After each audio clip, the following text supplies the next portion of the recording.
Ladies and gentlemen, it is Thursday, August 7th at 2:14.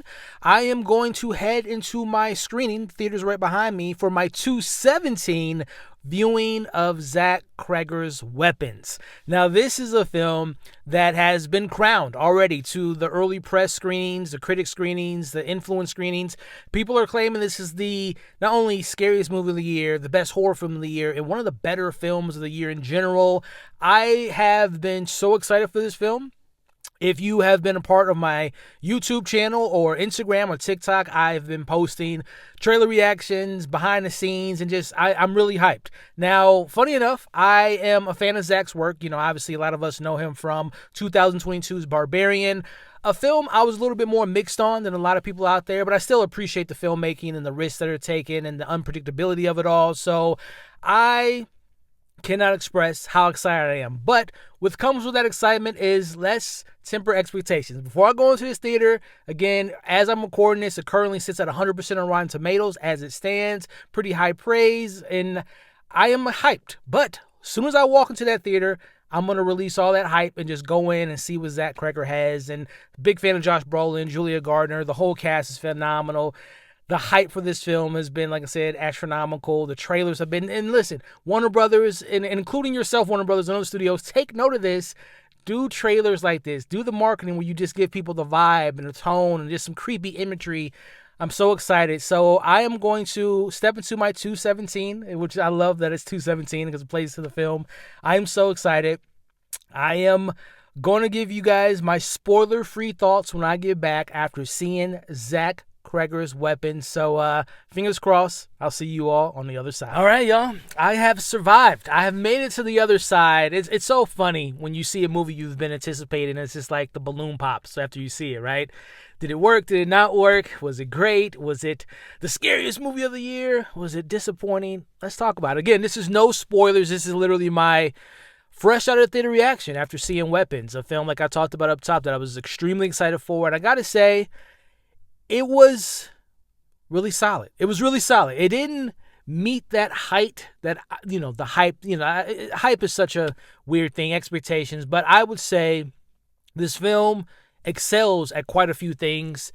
And there's some issues that I have narratively, structurally, and there's some unanswered questions that makes this film interesting when you discuss it in more of a, I'll probably do a spoiler, some video talking about the spoilers. There's a lot of allegories and themes that I would love to dive into on the further discussion. But keeping it spoiler free, what was exceptional? Well, number one, Zach Cregger, as I mentioned, Barbarian. I know a lot of people love that film. I appreciate the film for what it is, but I'm not in love with it like everyone else. But you can see the progression of a director 2 movies in. It almost has a liking of, and I'm not trying to speak hyperbole, but like the Jordan Peele evolution from Get Out to Nope Get Out to Us to Nope. M. Night Shyamalan, seeing his trajectory from where he came out with his first film into, his latest film. And it's just like you see the progression of these. And the reason I bring up Jordan Peele, because I know Zach has a comedy background. It's just so interesting when comedy people come in and do horror, and the way they do horror, and the way they play with tone, and the way they play with your expectations and keeping you on your toes. I think Zach Cregger is an exceptional director. The way he decides, and I don't want to give too much away. Again, if you've seen the trailer, I'm just going to keep it really baseline from a story perspective.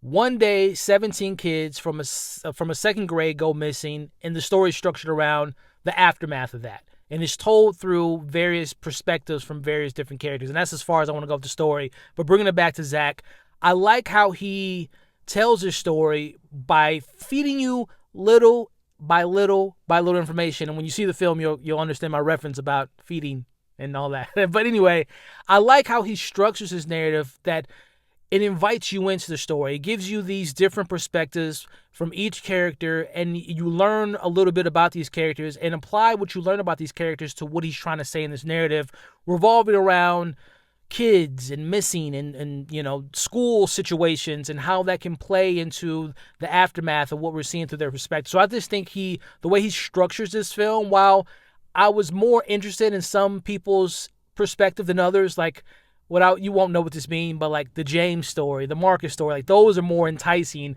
versus like a Justine story or Paul's story. But nonetheless, really exceptional direction by Zach. Now let's switch gears and talk about performances without giving too much away of the individual performances. But this is an ensemble cast, a cast of actors I'm a fan of: Julia Garner, Josh Brolin, Aaron Ehrenreich, what is his name? Abrams, James. It's one of those names. He was in, I know him from Euphoria and some other projects.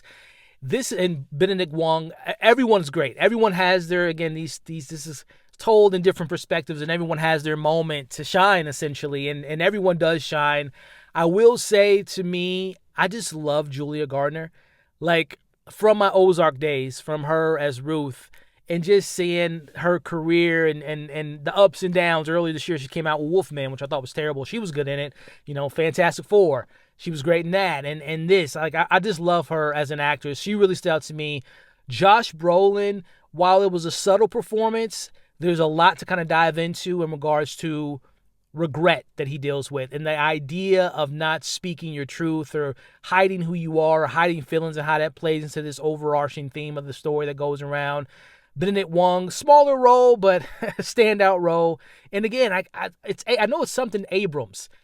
Very surprised by his moments of the movie. And again, I thought the entire cast. I don't know the little boy's name, because out of the 17 kids that goes missing, there is one kid that doesn't go missing. He's very integral to the story. His character's name is Alex. That little kid was really good, because there's a lot of emotional things and heavy lifting he has to do towards the back half of the film that I thought he delivered. So a lot of great performances. And there's one performance I don't want to speak of here because it might allude to certain things, but there's another performance. I'll just say Gladys. Very interesting performance and character in general. So exceptional direction, really good storytelling, really good performances. Now, is this the scariest movie of the year? Obviously, I've always said this on my channel. Horror and comedy, to me, are the most difficult genres, like very subjective genres. What I find scary, you might find laughable. What I find funny, you might find terrible. I don't think this film, to me, is as scary as advertised. I think it's an excellent mystery, and the way the story keeps you guessing, and you never know where it's going, where it goes left, it goes right, where it goes up, it goes down. But I don't think it's terrifying as advertised, but I will say it's creepy as hell. I don't know what it is. I've said it on my channel before, but whenever someone's running and they're running awkwardly and they're running towards people, it freaks me out, because I just put myself in that position. Like, what would I do if someone's running towards me with their eyes bleeding and they look out of control? It's scary. It's terrifying. But there are things that can be scary if you put yourself in that position. Again, especially with kids, right? I think of Children of the Corn, which just has that kind of vibe to it as far as how the children are used at certain points. But I really think that this is a really effective, creepy movie with great atmosphere that builds tension. But again, I don't find it terrifying. I think like Hereditary is a horrific movie in the best way possible. But this wasn't as scary. But again, I'm a pro at this. I've been watching horror since I was a little younger than the kids in this movie. So I guess I'm desensitized towards certain things. But I think this isn't like a cheap gimmicks. It isn't, unnecessary jump scare. Like, it's effective when it comes to the creepy atmosphere. So I like that about it. But I didn't personally find it scary. But let's just say when the film decides to dig into its horror bag and give you some gore, some blood, it goes there. It goes there. Again, if you've seen Barbarian, you know he has no limits when it comes to just his imagination and how he depicts violence. And there are a couple scenes that are very violent. One in particular that caught me by surprise in the best way possible. So I will say, again, wasn't necessarily scared for my taste, but I appreciate the levels of gore that the film went to. Now, my criticisms, it's hard to criticize it without really diving into the minutia, but I kind of alluded to it. Again, this film is told in different perspectives, and I found some of the stories to give us information about the individual of this story that we're focusing on, and it plays into some overarching themes, like what their demons and what they're battling with, kind of ties into like the aftermath of these kids going missing. But some of the resolutions and the closure that certain characters get feel a little underdeveloped and not as satisfying as some of the other characters. And, man, how do I say this? The central reasoning to why the kids go missing, to me, is a little divisive for me. I'm gonna have to watch this again to really kind of piece it together. But I found myself not completely finding the film sticking the landing on answering the question, revolving around people involved with how things play out. And I try to skate around it as much as possible, but it was a resolution, a conclusion that I don't think completely stuck the landing for me. Other than that, man, like, the film really does a good job at building tension, at making you guess at every single corner. Really good performances, really great direction. There's a surprising amount of comedy that I didn't anticipate, especially when things really hit the fan in the third act, that I was not expecting, in a good way. Where am I at with this film? Again, I feel like I don't think it's as, my favorite horror film so far this year, and some of my favorite films as far as this year goes, Sinners, 28 Years Later, are in that conversation for me. Weapons to me doesn't get to those levels, because I just think those are exceptional movies from every top to bottom. I'm going to give this, I'm at like a 3.5 out of 5. Jump scare. I had to jump in and give back to you all. I drove home. I'm outside my house now. I was thinking more about this film. I'm going to make a couple admissions. Number one, Austin Abrams is the name of James' character that I was talking about. That really stood out to me. Also, I was at a 3.5 out of 5. As I was driving home, I thought more about the title and what it means to these individual characters and how they weaponize their vices. And I'll just leave it at that. So that kind of made me think a little bit further and think about the story and how the story's told. So I'm going from my 15-minute drive from the theater to my house from a 3.5. I'm at a 3.8 out of 5.